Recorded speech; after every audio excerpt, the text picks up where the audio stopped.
Hey guys, welcome back to the channel for my second Season 12 set review. In today's video, we will be discussing Jay's Cyber Dragon. And just to give you a brief rundown of how these reviews work, first I talk about the overall design of the set and the actual build itself, and then I review each of the minifigures individually. So having said that, let's get started with our review. Alright, so let's first talk about the design of the dragon, and let's start at the head. So this head is brick built as opposed to some of the molded heads that we've seen before, and I feel like with brick built heads you either have the potential to do really well with them or look terrible, and thankfully this head is actually really nice looking. I just really love the whole robotic feel it has, especially with this piece here. This is actually a droid leg from Star Wars, and it works really well. Again, it gives off this very nice robotic feeling, and my only complaint, I feel like the mouth or the lower jaw could be a little bit better, but I think this is really cool. Even these white pieces here. Oh, and a little piece fell off there, but that's okay. But yeah, this is really nice. Only complaint is you can't actually move the head from side to side. It only moves up and down. Anyways, this neck joint is also pretty cool too, with a nice decal, and there is one on the other side too. And here is the cockpit of sorts with a game controller and a little screen here too. Let's move on to the wings now too, and I feel like the wings also really help to capture this mechanical feeling, kind of representing turbines or engines almost, and I really like these transparent green blades as well too. And green is present throughout the rest of the set too. You can see these transparent green pieces that are scattered throughout the set, and I feel like this works very well with the other colors too. And yeah, that's probably one of my favorite things about the set. I feel like the colors are spot on and really do a great job of representing Jay's overall color scheme. I love the different shades of blue and also the black too. It just works very nice, and even these gray tire pieces, again, very cool. Now let's take a look at the front legs and the hind legs. The legs aren't the best. I feel like they could be a little bit bigger, maybe a bit more fleshed out. Especially the back legs, it just kind of goes like a right angle here, which I feel like is a bit unnatural. But then again, this is supposed to be a cyber dragon. It is presumably supposed to be a robot dragon. So I feel like that boxy feel that the set kind of has does make a lot of sense, given that this is actually not a dragon in the flesh. The tail on the back is pretty cool too. I like these transparent three pieces, the swords at the end, and also a nice articulation too. So yeah, you cannot move the head from side to side, but one thing that is pretty cool is actually the entire back moves. So I feel like this is really nice. We've never actually seen this for a dragon yet, and so I think that is a very nice addition, even though we don't actually have the head moving. And one final thing, the decals for this set are very nice. That's just one thing I really love about the Wave in general, and especially for this set too. Oh, and one more final thing I forgot to cover is actually these spring-loaded shooters at the bottom, and these are interesting. I gotta say, this is a weird place to put the missiles, and actually works if you press this thing down here, it will fire. And I feel like, again, this is a very weird place to put the spring-loaded shooters, and what if the head is like this and it's just gonna fire it itself? I don't know how you could have done it. I'm not a Lego designer, but I feel like putting the spring-loaded shooters in here in the turbines actually would have made a lot more sense. So let's begin with Jay, because he is the mascot character, and I feel like this is definitely one of the better looking suits for Season 12, but first I want to talk about the alternate face. I did not actually cover this in the last video, but here's the alternate face for all of the ninja. Not exactly sure what it's supposed to represent, perhaps VR goggles or something, I guess we'll find out. But this is really cool. It does look very nice with the mask itself. My only issue is I don't really see why it has to look so similar to Mr. E. Not exactly the most creative, but it is pretty cool nonetheless, and again, that's not really a big problem.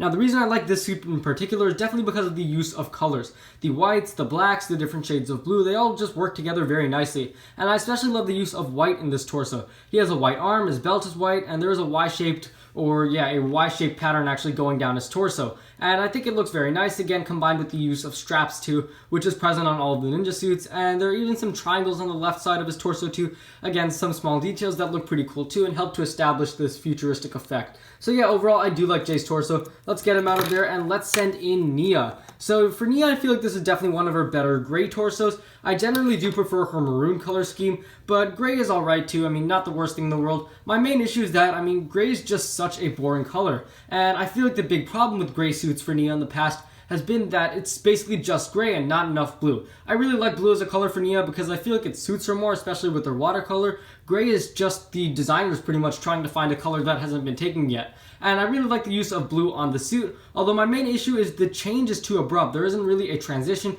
You go from blue on the right side to gray on the left side. So yeah, I'm not a big fan of that. But nonetheless, I do feel like this is a good looking suit, and the legs look pretty nice too. I like the use or the pattern that the straps are arranged in the suit, with the three white straps all joining at that one circle in the middle. So yeah, this is definitely a very nice looking Jay, or Nia, not Jay, not sure why I said Jay. Anyways, this is a very nice looking Nia suit, and probably one of her better gray ones.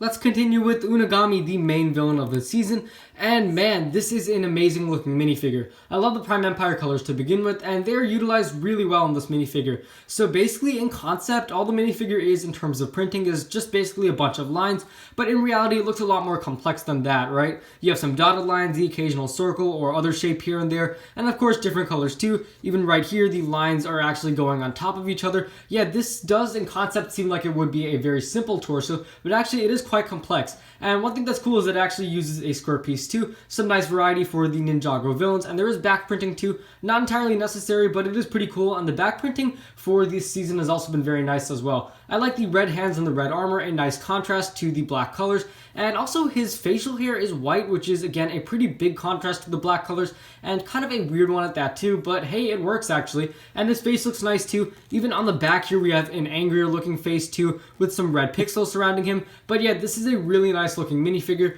and some decisions are weird, such as the idea to use white for his hair, but I think it ultimately does work. So now let's talk about Richie. And again, a very weird looking minifigure, not sure what the designers were thinking, but hey, it looks really cool and I really love the colors. This vibrant shade of pink paired with black, and I think those two colors work together very nicely. Definitely illustrated on the head too, you have this black hairpiece, and the visor, which looks really cool too. Talking about the torso, I like these small details such as the green circles, and the skull here too, which definitely seems to establish that he is a villain, and this odd looking vial too, dripping some yellow liquid. Moving on to his legs, the legs are pretty simple, basically just some gray straps going across, and also throughout the torso you have these green circles too, similar to what the ninja have, but green instead of blue. Again, a very weird looking minifigure, but hey, it's pretty cool, so I think it definitely works. Now let's talk about his twin, Hosner, who is pretty much the same but with different colors. And this is a pretty cool looking minifigure. I gotta say I like Richie a little bit more. I feel like the colors are definitely a bit better for Richie, but they're still pretty cool for him too. I mean, hey, he has orange legs, which is pretty awesome. I think the legs are definitely better than Richie's legs, just more colorful. You got some toe printing in there too, and I like the armor on his knees, or his upper legs rather, so yeah, very cool. The green is also nice too. The head mold is exactly the same as Richie, and yeah, I mean, the head is pretty much the same except he has a spike on the top of his head. The torso is not as good as Richie. He has a piece of cheese here and some marks going across his body, and some red marks to a red circle here. But yeah, I don't think this minifigure is as good as Richie, but it's still really good nonetheless.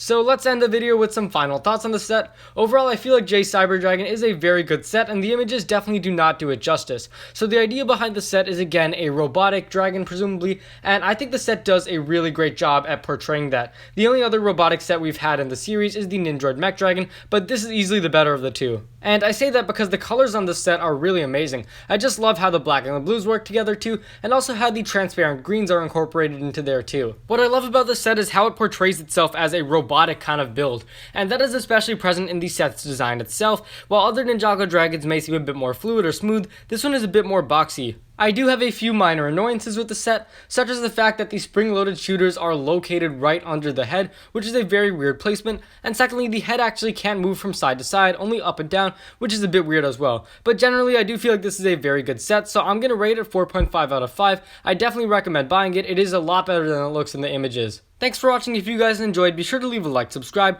share with anyone ever you know, and let me know what you guys thought of the Cyber Dragon, and I will see you next time.